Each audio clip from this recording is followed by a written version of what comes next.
what you're doing up in here today, pandering for votes to all of these students up in here. You're sitting on your hands, literally, and then you're going to be disrespectful and walk off the stage. But you won our vote. Sir, we've been voting for 60 years, and we haven't gotten a damn thing from you, Elgin, or Joe Biden, or Kamala Harris. We haven't gotten anything. Sir, what? But I hope you're not buying into that bullshit. I really hope you're not buying into it. Because that is disgusting and disrespectful. With that being said, I seriously hope that you guys don't go to the poll and vote for no more of these fuckers that sit in office ain't doing a damn thing for us. But these legals getting $7,000 in DHS. Did you know that? They getting $7,000 a month. Food stamps, vouchers, e-bikes, scooters. They taking jobs away from us. Y'all sitting in here in college paying all this high-ass tuition and probably won't even be able to get a damn job when you graduate. Because guess what else? They haven't told y'all. The certification attached to your degrees, you're going to need certification to go with those degrees. And if you haven't checked into that before you started school, when you go for a job, they're going to tell you that shit when it's over. So now I said my piece. I came to state my point and state my piece, and I've done that. The people who get the worst part of this immigration, these illegal immigrant policies, are black people. Moving on to New York now, talking about Representative Alexandria Ocasio-Cortez. So again, she's back. She was heckled last Friday at a press conference in New York regarding the migrant crisis. We talked about this last week. New York City and several other cities across the country have been overrun by illegal immigrants. So the Democrats who spoke outside the Roosevelt Hotel in Manhattan, which has become a relief center for asylum seekers, this is ridiculous, were drowned out by shouting protesters chanting, "Send them back and close the border." So this is what, this is who the Democrats are. Close the border, respect the Constitution, AOC. I am your constituent. A man was heard among the angry crowd shouting into a megaphone. So again, she goes on this rant, AOC, saying, I think that there are 3 points of consensus here that are very important. This is what I quote.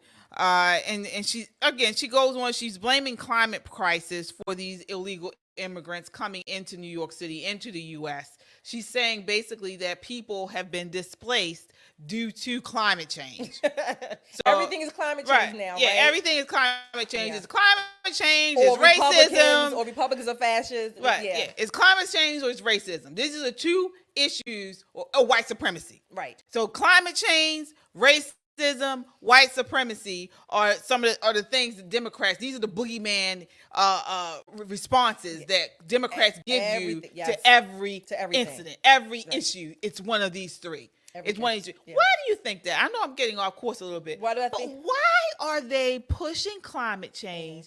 Why are they open borders? Why do they want to not enforce the laws? Yeah, it's chaos. I was going to say, yeah, they want to stir up chaos, fear, and confusion. What does that mean? If you can keep people in a perpetual state of confusion and chaos, they're going to come to, why? They can come to you because you're going to dole out the things that you think they need or they think they need from you. They will never take responsibility for their lives. Look, you talk about the Second Amendment, a well-armed militia. We talk about having freedom of speech and all our other God-given endowed rights that God gave us.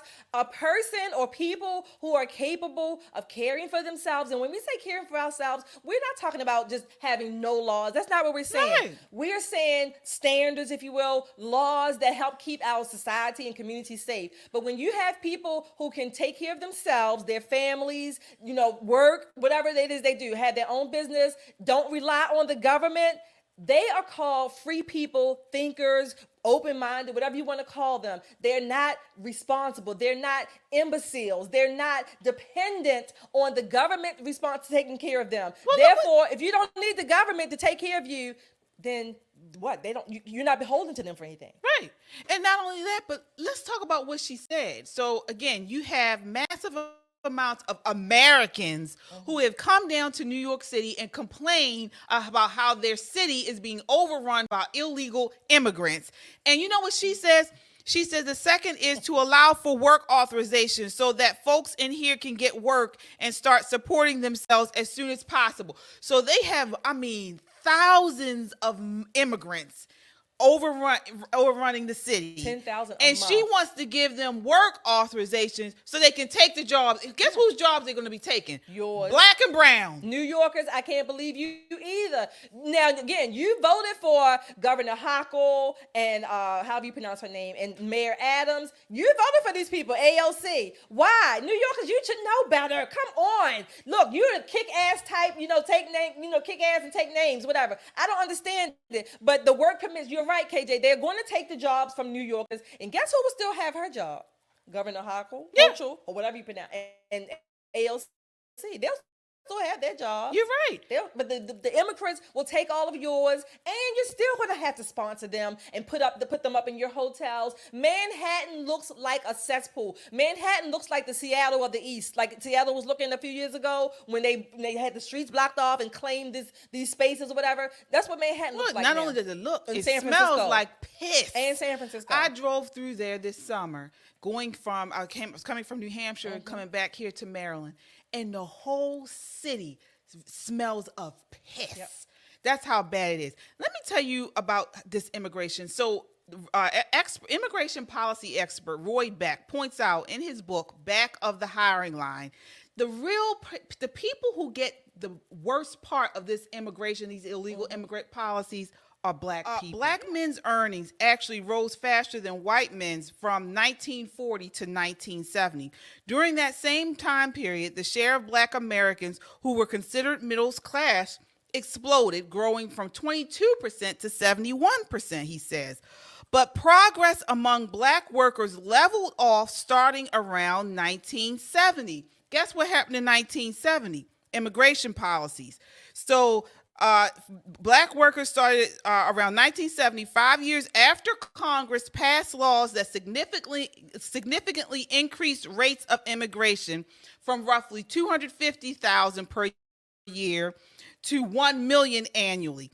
So this is what happens when these immigrants come in. Black people suffer with jobs, with education, all this stuff. They suffer. Because they suffer because the jobs that the immigrants take are jobs that Americans, black people, and maybe other lower employed or lesser employable people can have these jobs, but they don't because the immigrants will take them for even less. So they undercut the cost that it would take to pay for somebody to work these jobs. Therefore, Americans at the lower economic level will still remain on the government dole, on the government tit, and you and I will still pay for them. And we're still paying for the immigrants as well because they suck up the social services in New York, what we talked about last week, right? The social services that is costing the toll on New York to pay for these people, house these people, schools, healthcare, the lodging or wherever they had to stay. This is taking away services and resources from Americans who for whatever reason, are not getting these services, but they're definitely not going to get them now that the immigrants. And I'm sorry, they're not immigrants; they are illegal. Immigrants. They're illegal immigrants. And again, these Democrats, they change the names. They try to do these word games. So they change these names to migrants to make it sound better. But the feeling, you still get the same feeling or worse feeling. Right. 2006 paper published by the National Bureau of Economic Research estimates that the influx in immigration between 1980 and 2000 reduced the wage of black high school dropouts by 8.3%, reduced the employment rate by 7.4 percentage points, and increased the incarceration rate by 1.7 percentage points. Now, when you see these numbers and this word that Democrats like to throw out, disparities, this data is a lot of disparate data, but you do not hear them out here pushing back against it. No, they're bringing in more immigrants. And so this goes back to, like we said, they use racism. If you say anything about it, you're racist. But wait a minute, these Democrats are contributing to the policies that they're saying are racist. No, but remember what Sonny said. Who you align yourself with. So, at the top of the show, we're talking about Sonny from The View heckling and talking about Republicans and people who align ourselves with the Republican Party. Look at who you're aligning yourself with for the Democrat Party. Right. They're taking away jobs. They're taking away education opportunities. The Congressional Black Caucus has endorsed amnesty year after year after year. They are all Democrats. And what is this doing? It's ruining the Black and brown communities of legal Americans. Like I said, I'm at the point now when you can call me racist and bigot. I kind of laugh at it because I will say, and I might even say, yeah, I am. I'm racist in favor of Americans having jobs, in favor of Americans being able to take care of themselves and their families and their communities. If that's what racism is, then here's your girl. Yeah, it's terrible. So